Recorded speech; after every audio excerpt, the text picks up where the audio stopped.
আহমদুল্লাহ আজহারি, এগুলো সব হলো ভণ্ড বাটপার। এই বাটপাররা মূলত আমাদেরকে ধর্মচ্যুত করছে, আমাদেরকে পথ হারানোর পথ দেখাচ্ছে। দেখেন, তিনি যদি আমার সাথে, আপনার সাথে, আমাদের সাথে ম্যান টু ম্যান একটা বড় মাহফিলের মাধ্যমে অথবা একটা বড় জমায়েতের মাধ্যমে তিনি যদি বলেন যে আসলে আমাদের কি করা উচিত, আমাদের প্রথমত হালাল উপার্জনের জন্য পথ চলা উচিত, জীবন গড়া উচিত, সে হালাল উপার্জনের জন্য পথ আমরা যদি একবার যদি আমাকে নির্দেশনা দিত, আমরা কি সেই পথে চলতাম না? ওই আহমদুল্লাহ সাহেবরা আল্লাহর আহমদ ঠিকই, কিন্তু সত্যিকার অর্থেই আল্লাহর যে প্রশংসার জায়গাটা সেটা তারা চিন্তা করছেন না, বিশ্লেষণ করছেন না। যে কারণে একরকম গজবই বলতে পারেন, রোদ হচ্ছে, লাগাতার খরতাপ চলছে, বৃষ্টি হচ্ছে, লাগাতার বৃষ্টি হচ্ছে।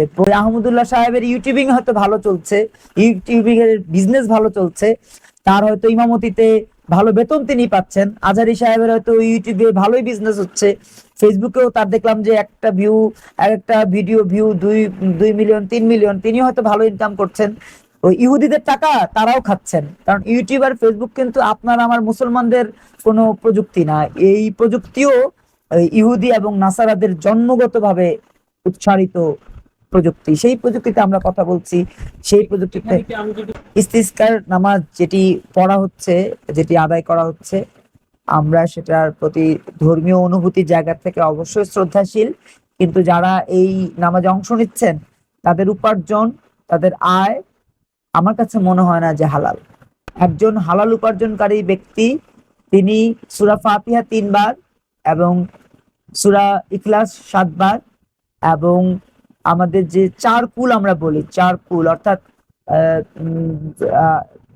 সূরা ফালাক, সূরা নাস, এই সূরাগুলা পড়ার পরে যদি দরুদ শরীফ পড়ে কোনো ব্যক্তি, একক ব্যক্তি যদি 1,00,000 বার দরুদ শরীফ পড়ে, সেক্ষেত্রে নামাজ, ইস্তিসকার নামাজের প্রয়োজন হয় না এমনিতে। এখন বলতে পারেন যে আমাদের, আপনার কি হালাল উপার্জন না, আপনি তাহলে কি হারাম? অবশ্যই হারাম উপার্জনের পথেই আমরা আছি, কারণ ব্যাংকিং সেক্টর তো আর হারামের বাইরে না। আমারও তো ব্যাংকে অ্যাকাউন্ট আছে, অর্থাৎ কোনো না কোনো ভাবে আমার শরীরের মধ্যেও এই হারাম পুশ করে দেওয়া হয়েছে, যে কারণে আমাদের ইবাদত তো কবুল হচ্ছে না, দোয়াও কবুল হচ্ছে না। আর আল্লাহ ওইটার শাস্তি হিসেবে এই বৃষ্টি দিচ্ছেন, এই রোদ দিচ্ছেন, এই শীত দিচ্ছেন। হ্যাঁ, এই হিট স্ট্রোকে মারা যাচ্ছে মানুষ, এই শীতে মানুষ মারা যাচ্ছে, আবার বৃষ্টিতে ওই যে বজ্রপাত হয়, বজ্রপাতে মানুষ মারা যাচ্ছে। মানে আল্লাহ তাআলা বলতে চাইছেন যে এখান থেকে সরে আসো, আমার যে পথ সেই পথ ধরো। আমরা সেই পথ ধরছি না, কারণ রাষ্ট্রীয় কাঠামোই সেই পথের মধ্যে থাকছে না। কারণ তিনি তো, তার তো কাজ এটা না, তার কাজ হচ্ছে, তিনি যদি সত্যিকার ধর্মের ধারক বাহক হওয়ার চিন্তা করতেন, তার কাজ হচ্ছে সাধারণ মানুষের ডোর টু ডোর গিয়ে তাদের সাথে এইসব বিষয়গুলো আলোকপাত করা, মসজিদগুলোতে আলোকপাতের পাশাপাশি ব্যাংকিং সেক্টরগুলো তারা যারা পরিচালনা করেন তাদেরকে বলা যে ভাই আপনারা যেই ব্যাংকিং সেক্টরটা চালাচ্ছেন, দেখেন ব্যাংকার্স অ্যাসোসিয়েশন আছে, তার তো উচিত তাদেরকে নিয়ে বসা যে ব্যাংকিং সেক্টরে আপনারা পরিচালনা করছেন, আমরা আপনার সাথে, আমি ব্যক্তিগতভাবে আপনার সাথে, আমি এত বড় হামবারা ধর্মীয় আলেম, আমি আপনাদের সাথে একটু বসতে চাই। তিনি বসতে চাইলে সবাই হ্যাঁ বলবে।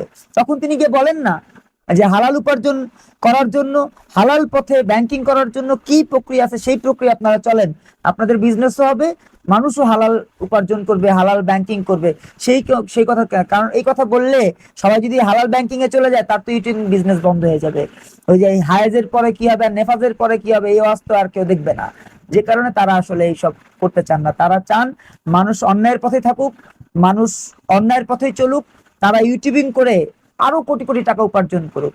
তা না হলে এইসব লোক দেখানো ভুং ভাং এই ইস্তিসকার নামাজ তিনি পড়াতেন না। এবং এই যে দেখবেন হাতে টিস্যু নিয়ে এইভাবে এইভাবে, মানে অদ্ভুত একটা পরিস্থিতি। রাসূলুল্লাহ সাল্লাল্লাহু আলাইহি সাল্লামের জীবন যদি আপনি দেখেন, কোথাও এরকম ভুং ভাং নাই। একদম জীবনের প্রতিটা স্তর থাক থাক থাক করে সাজানো, প্রতিটা স্তরে নীতি, আদর্শ, সততা এবং সম্ভাবনার বীজ তিনি রোপণ করেছেন।